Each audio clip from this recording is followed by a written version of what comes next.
இப்ப அண்ணாதுரையனை பத்தி சொல்லணும் அப்படின்னா, இந்த 5 வருட ஆட்சியில் நான் 5வது முறையாக இந்த பூலாம்பாடிக்கு வருகிறேன். குறிப்பாக அண்ணன் தலைவர் தளபதியாருடைய பிறந்தநாள் கொண்டாடுவது. ஆக்சுவலா அண்ணன் தேதி வாங்கினது 1ஆம் தேதி வாங்கினாங்க. 1ஆம் தேதி நாங்க விருப்ப மனு கொடுக்கணும்னு முடிவு பண்ணியிருந்தோம். அன்னைக்கு தலைவரோட பிறந்த நாள்னால ஒரு அறிவிப்பு வந்துருச்சு. ஒரு 5 நிமிஷம் எடுத்துக்கலாம்ல, நீங்க சொன்னா பேசுவேன். ஒரு 5 நிமிஷம் எடுத்துக்கலாம்ல. 1ஆம் தேதி விருப்ப மனு கொடுக்கறதுக்கு விருப்பப்பட்டிருந்தோம். தலைவர் அவர்கள் நியூஸ் பேப்பர்ல ஒரு அறிக்கை விடுறாரு, பிறந்த நாள் இருக்கின்ற காரணத்தினால் 2 மணிக்கு மேல நம்ம கொடுக்கலாம் அப்படின்னு. மதியத்துக்கு மேல வந்தா கழக தோழர்கள் வர்றதுக்கு சிரமமா இருக்கும்ன்றதுனால 3ஆம் தேதி மாத்திரம் 3ஆம் தேதி மாத்திரம் அன்னைக்கு முதலமைச்சரோட காலையில நிகழ்ச்சி இருந்தது. அதனால அன்னைக்கு வைக்க முடியல. 5ஆம் தேதி வச்சிருந்தோம். 5ஆம் தேதி தான் நம்மளுடைய மாவட்ட அமைச்சர் அவர்கள், இந்த மாவட்டத்துடைய அமைச்சர் அவர்கள் விருப்ப மனு கொடுத்திருந்தாங்க. கொடுத்ததுக்கு அப்புறம் அண்ணன் அன்னைக்கு என்ன சொன்னாரு, இந்த மாதிரி ஞாயிற்றுக்கிழமை வச்சிருக்கேன் அப்படின்னு. எனக்கு கூட தெரியாது அன்னைக்கு நிச்சயமா இப்படி ஒரு சிறப்பு வாய்ந்த ஒரு நாள் இருக்கும் அப்படின்னு தெரியாது. அண்ணன் நேற்று காலையில வீட்டுக்கு வந்திருந்தாரு. தம்பி நாளைக்கெல்லாம் நிகழ்ச்சி ஏற்பாடாச்சு, நீ வந்துருவலன்னாரு. நான் உறுதியா வந்துருவேன், கரெக்டா வந்துருவேன் அப்படின்னு. காலைல ஏஞ்சதுக்கு அப்புறம் தான் தெரியும் இன்னைக்கு ஒரு மகளிர் தினம்னு. பாருங்க, 1ஆம் தேதி முடிவு பண்ண ஒரு நிகழ்ச்சி எப்படி இயற்கையா கொண்டு வந்து இந்த மகளிரோடு சேர்ந்து மகளிர் தினமும் இந்த பிறந்த நாளும் கொண்டாட வேண்டும் என்பது இயற்கையால் தீர்மானிக்கப்பட்டிருக்கிறது. ஏதோ அவங்கவுங்க வசதிக்காக மாற்றப்படல. ஏதோ ஒரு காரணத்தினால் அது தள்ளி போனால் கூட சரியாக இந்த மகளிர் தினத்தில் அது சேர்ந்திருக்கிறது என்று சொன்னால், இதை விட இந்த ஆட்சி மகளிருக்கான ஆட்சியோ மகளிர் தினத்திற்கான ஆட்சியோ இல்ல மகளிருக்கான ஆட்சியோ என்பதை நிரூபிப்பதற்கு விட வேற சான்றுகள் தேவையே இல்லை. ஏன்னா 1ஆம் தேதி வச்சது 7 தாண்டி இன்னைக்கு 8 இல்ல 9 நடந்திருக்கலாம், 10 நடந்திருக்கலாம், இல்ல 15 நடந்திருக்கலாம். ஆனா குறிப்பா சொல்லி வச்ச மாதிரி மார்ச் 8ஆம் தேதி நடைபெறுகிறது என்று சொன்னால் அந்த கழக தலைவர்களுக்கும் இந்த தாய்மார்களுக்கும் இருக்கின்ற ஒரு உறவை ஒருபோதும் யாராலும் பிரிக்க முடியாது. அதனாலதான் மீண்டும் மீண்டும் இது மகளிருக்கான ஆட்சின்னு சொல்லிட்டு அப்பேற்பட்ட ஒரு நல்ல நாளில் இந்த நிகழ்ச்சியை ஏற்பாடு செய்திருக்கின்ற அண்ணன் அவர்களுக்கும் 5 ஆண்டுகளில் மீண்டும் 5வது தடவையும் என்னை அழைத்து இந்த நிகழ்ச்சியை வரவேற்புரையா இருக்கட்டும், இல்ல நிகழ்ச்சியின் சிறப்புரையா இருக்கட்டும், இல்ல இந்த உதவிகள் எல்லாம் வழங்குகின்ற விழாவாக இருந்தாலும் அனைத்திற்கும் எனக்கும் முக்கியத்துவம் கொடுத்து அழைத்திருக்கின்ற அண்ணன் அவர்களுக்கு இந்த நேரத்தில் நன்றி.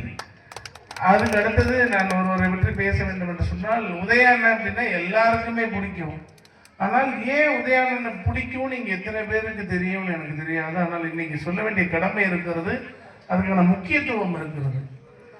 பெரும்பாலும் உதயநிதி ஸ்டாலின் அவர்களை யார் சென்றாலும் எங்கு வேணாலும் பார்த்துடலாம். பொதுவா அவருடைய அலுவலகத்தில் மட்டும்தான் பார்க்க முடியாது. ஏன்னா எண்ணற்ற அலுவல் பணிகள் தொடர்ந்து இருக்கும், மழை போல இருக்கனால அந்த நேரங்கள்ல பார்க்க முடியும்.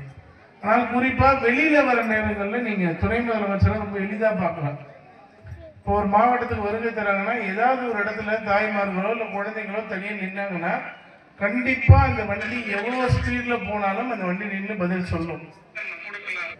அப்பேற்பட்ட ஒரு துணை முதலமைச்சர் நேற்று கூட தென்காசி பகுதியில ஒரு அரசு நிகழ்ச்சி முடிச்சுட்டு கான்வாயில பயங்கர வேகமா போயிட்டு இருக்கு. ஒரு 3 சின்ன குழந்தைங்க நின்று அந்த இடத்துல ஒரு மாலை வச்சிட்டு இருக்காங்க. அவ்வளோ பணிகள்ல அவ்வளோ வேலைகளை முடிச்சுட்டு இரவுல போறாரு. ஒரு 7:30 மணி இருக்கும். போயிட்டு இருக்கும் போது 3 குழந்தைங்க நின்னதை பார்த்த உடனே அந்த வண்டி அந்த இடத்துல நிக்குது. வேக வேகமாக அந்த குழந்தைகள் அவங்க கையில வச்சிருந்த மாலை எடுத்து துணை முதலமைச்சருக்கு போட்டாரு. போட்டதுக்கு அப்புறம் நீங்க இன்னைக்கு இல்ல என்னைக்காவது உங்களுக்கு அந்த வாய்ப்பு கிடைத்தால் நீங்க போய் சோதிச்சு பாருங்க. துணை முதலமைச்சர் அமர்ந்திருக்க கார்ல எப்பயுமே 100 சாக்லேட் வச்சிருப்பாரு. எதுக்குன்னால் இந்த மழலை செல்வங்களை பார்த்தால் அவர்களுக்கு புத்தகங்களையோ சாக்லேட்டையோ தான் கொடுக்கணும்னு கிட்டத்தட்ட ஒரு 100 சாக்லேட் எப்பயும் அவர் வண்டியில இருந்துகிட்டே இருக்கும். செய்திகள் நேற்று போட்டிருந்தாங்க, அவங்க பார்த்தத. அவர்களுக்கு சாக்லேட் கொடுத்து நல்லா படிக்கணும் அப்படின்னு அறிவுரை சொன்னாங்க. இவர்களை மட்டுமல்ல, அவர் வாழ்வில் அவருடைய ஆரம்ப கட்ட காலத்திலிருந்து கடந்து வந்தவர்கள் எல்லாருக்கும் அந்த நன்றி மறவாமல் இருக்கின்ற ஒரே ஆள் தான் துணை முதலமைச்சர். ஏன் இதை இந்த இடத்துல சொல்றோம்னா, துணை முதலமைச்சர் அவர்கள் 2 இடத்துல தான் ரொம்ப நாளா வளர்ந்து வந்தது. ஒண்ணு அண்ணா அறிவாலயம், அவர்கள் தாத்தா இருந்த காலத்திலிருந்து அந்த அறிவாலயத்தில் தான் வளர்ந்து வந்தவர். அதை அடுத்தது அறிவாலயத்தை விட பெரிய இடம் என்று சொன்னால் முரசொலிதான் ஒரு பெரிய இடம். அந்த முரசொலியில் வளர்ந்து வந்தவர் தான் துணை முதலமைச்சர். அந்த முரசொலியில் பணியாற்றுகின்ற ஒரு மேலாளருடைய வீட்டுக்கு வருகை தந்த ஒரு துணை முதலமைச்சர் என்று சொன்னால் அது அண்ணன் உதயநிதி ஸ்டாலின் அவர்கள் மட்டும்தான். சாதாரணமா திமுக காரணம் தொட்டுவிட முடியாதுன்னு சொல்றதுக்கு ஒரே காரணம் இதுதான். ஏன்னா மேலாளர் அப்படின்றதுக்காக துணை முதலமைச்சர் வந்தாரான்னு கேட்டால் நிச்சயமா இருந்திருக்காது. எங்களிடத்தில் எங்கள் குடும்பத்தில் ஒருவராக பணியாற்றுகின்ற கண்ணன் என்கின்ற ஒருவருக்காக மட்டுமே வருகை தந்திருப்பாரே தவிர ஏதோ முரசொலியில மேலாளர்களுக்காக வருகை தந்திருக்க மாட்டாங்க. ஏன்னால் முரசொலியில எனக்கு தெரிஞ்சு என்ன ஒரு 5000 பேர் வேலை பார்ப்பாங்களா? 100 பேர் வேலை பார்க்கிற ஒரு இடங்கள்ல ஒரு தனிநபருக்கு அவ்வளவு பெரிய முக்கியத்துவம் கொடுத்து வரக்கூடிய நிறுவனங்களோ இல்ல தலைவர்களோ இல்ல பத்திரிகையாளர்களோ யாராவது இருக்காங்களான்னு கேட்டால் இதுவரை சத்தியமாக நான் பார்த்ததில்லை. ஆக அப்பேற்பட்ட ஒரு நல்ல மனம் படைத்த அண்ணன் உதயநிதி ஸ்டாலினே இதே பூலாம்பாடியில் இருக்கின்ற அண்ணன் அண்ணாதுரை அண்ணன் அவர்கள் இல்லத்திற்கும் அண்ணன் கண்ணன் அண்ணன் இல்லத்திற்கும் வருகை தந்திருக்கிறார் என்று சொன்னால் இவர்கள் எந்த அளவுக்கு அந்த தலைமையில் ஒரு நற்பெயரையும் நல்ல செயல்களையும் செய்திருந்தால் அவர்கள் இல்லம் தேடி எங்களுடைய துணை முதலமைச்சர் அவர்கள் வந்திருப்பார்கள். ஆகையினால் இந்த நிகழ்ச்சியை ஏற்பாடு செய்திருக்கின்ற அண்ணன் அவர்களுக்கு இந்த நேரத்தில் நன்றி தெரிவித்துக் கொண்டு இப்ப நிகழ்ச்சியுடைய விஷயத்துக்கு வருவோம். 2 நிமிஷம் 2 விஷயம். எனக்கு முன்னால் பேசியவர்கள் எல்லாம் இந்த ஆட்சி என்ன செய்திருக்கிறது என்று சொல்லி முடிச்சிட்டாங்க. ஆனால் நான் 2 விஷயத்தை தான் உங்கள்கிட்ட சொல்ல வரேன். பிளாஷ்பேக் 1, பிளாஷ்பேக் 2ன்னு வச்சுக்கங்க. சரியா? ஆக்சுவலா புதுசா ஒருத்தவர் கட்சி தொடங்கினார். ஆமா தானே? ஆரம்பத்துல இருந்து ஒரே ஒரு விஷயம் தான் பேசிட்டு இருந்தார். கான்பிடண்டா இருங்க, வெற்றி நிச்சயம். கான்பிடண்டா இருங்க, வெற்றி நிச்சயம். கரெக்டுங்க, இல்லைன்னா நான் சொல்லவே இல்லை. ஆனால் ஒருத்தவங்களை பார்த்து காப்பி அடிக்கிறதுக்கு இல்லாம இவ்வளவு சத்தமா மைக் போட்டு பேசுவீங்க. நேற்று ஒரு மகளிர் தினம் கொண்டாடி இருக்காங்க. அதெல்லாம் மகளிர் தினத்துல ஒரு 10 தேர்தல் வாக்குறுதிகள் மாதிரி கொடுத்துருக்காங்க. சரி, இப்ப நான் அந்த வாக்குறுதிகள்லாம் உங்கள்ட்ட திருப்பி படிக்கிறேன். இதெல்லாம் நீங்க எங்க கேட்டிருக்கீங்க, எங்க இப்ப இது நடைமுறையில் இருக்குன்றத நீங்க சொல்லுங்க. மாதம் 2500 ரூபாய் தரேன்னு சொல்லியிருக்காரு. யாரு? இந்த புதிய கட்சி. ஆனால் இங்க மாதம் 1000 ரூபாய் யாரு கொடுத்துட்டு இருக்கா? யாரு கொடுத்துட்டு இருக்கா? அப்போ எங்களை பார்த்து காப்பி அடிக்கிறதுக்கு எதுக்கு இவ்வளவு நாள் உட்கார்ந்து தேர்தல் வாக்குறுதி தயார் பண்ணிட்டு இருந்தீங்க? சரி, ஓகே. வெற்றி பயணம், நாங்க விடியல் பயணம் வச்சிருக்கீங்க. அதுல ஒரு பேரை மாத்தி வெற்றி பயணம் வச்சுட்டா அந்த திட்டத்தை போறதுக்கு இவ்வளவு நாள் தேர்தல் வாக்குறுதி தயார் பண்ணிட்டு இருக்கீங்களா? தாய் மாமா மோதிரமா? நாங்க தான் எல்லா நாளுமே பிறக்கிற எல்லா குழந்தைக்கும் மோதிரங்கள் தொடர்ந்து அணிவிக்கப்பட்டு கொண்டுதானே இருக்கிறது. எல்லாருக்கும் தாய்மார்களுக்கு அந்த பிரசவ காலத்துல இருந்து அவங்க கல்யாணம் பண்றதுல இருந்து தங்கத்துக்கு தாலியில இருந்து எல்லா திட்டமும் கலைஞர் இருக்கிறதுல இருந்தே கொடுக்கப்பட்டு இருக்கிறது. இன்னைக்கு திடீர்னு தாய் மாமா மோதிரம்னு ஒரு திட்டம், இதுவுமே இங்க இருந்து பார்த்து காப்பி அடிச்சது தானே? ஆமாவா இல்லையா? சொல்லுங்க. ஏதாவது ஒரு திட்டம் நேத்து அறிவிச்சதுல புதுசா அறிவிச்சிருக்காங்க அப்படின்னு சொன்னால் நான் நிச்சயமா கொண்டாடுவேன். சரி, இந்த தேர்தல் வாக்குறுதி எல்லாம் விட்டுருங்க.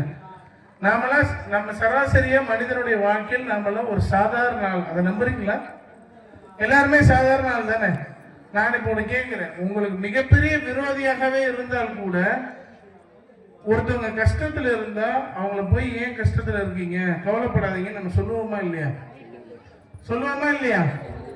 ஆனால் ஒரு பொண்ணு என்னுடைய வாழ்க்கை நிலை கேள்விக்குறியாக இருக்கிறது.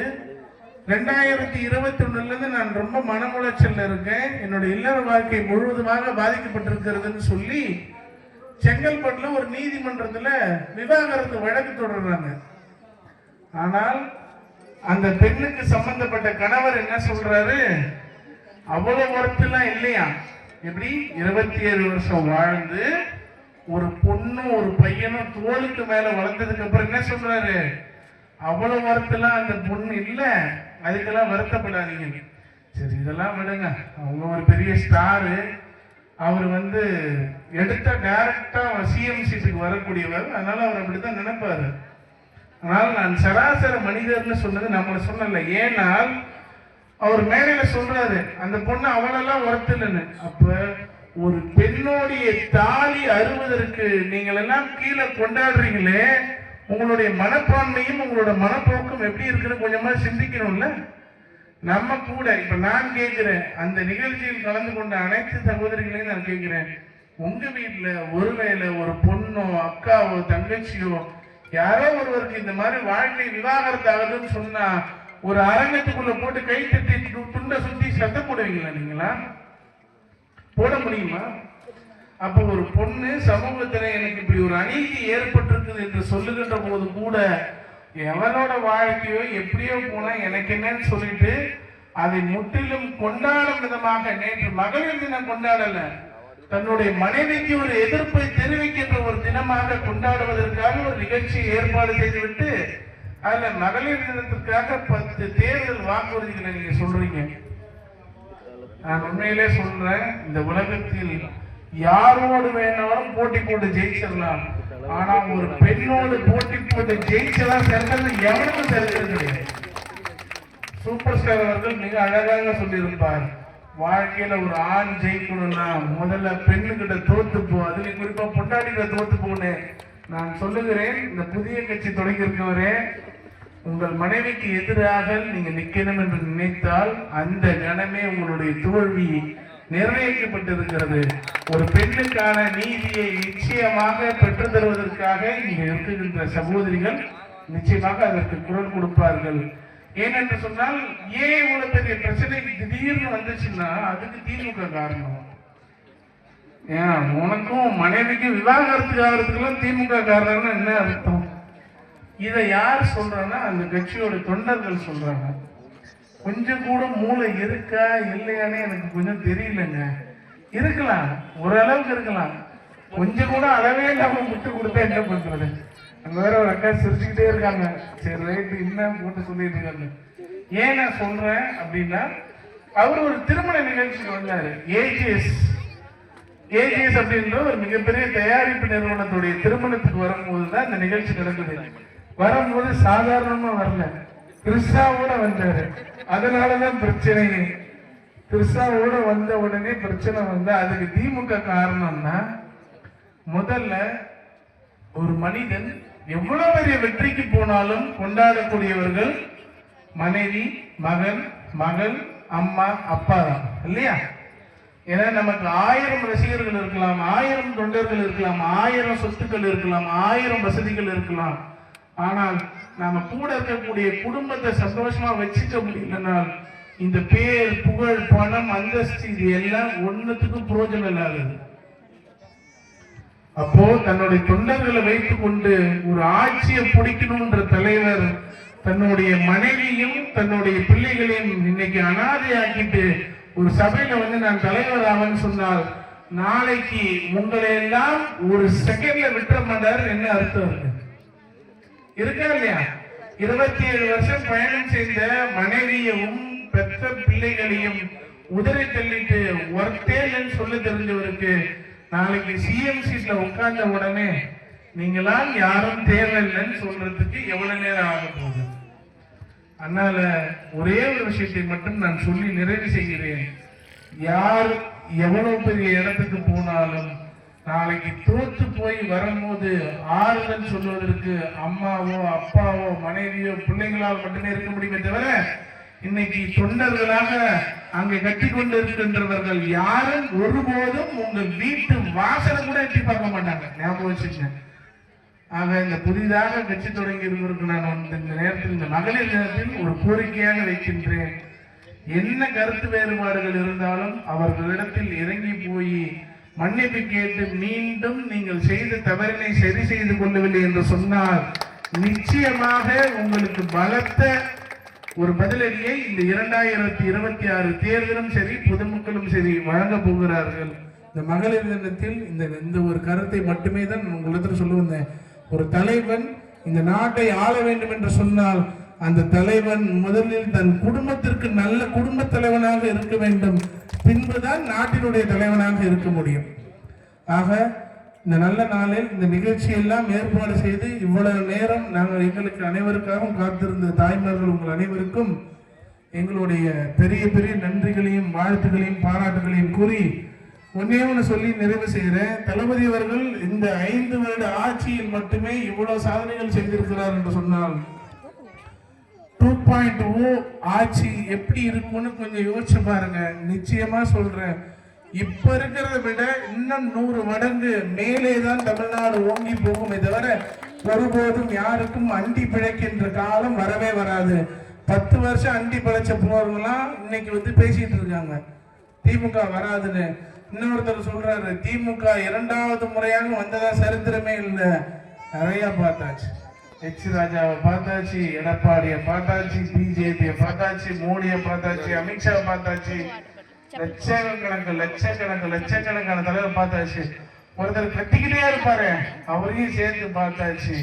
அதனால மறுபடியும் சொல்றேன், 2026 திராவிட முன்னேற்ற கழகம் ஆட்சி அமைக்கும், முத்துவேல் கருணாநிதி ஸ்டாலின் குரல் நிச்சயமாக ஒலிக்கும் என்று கூறி உங்கள் அனைவருக்கும் என்னுடைய பெரிய பெரிய நன்றிகளை தெரிவித்து விடைபெறுகின்றேன். நன்றி, வணக்கம்.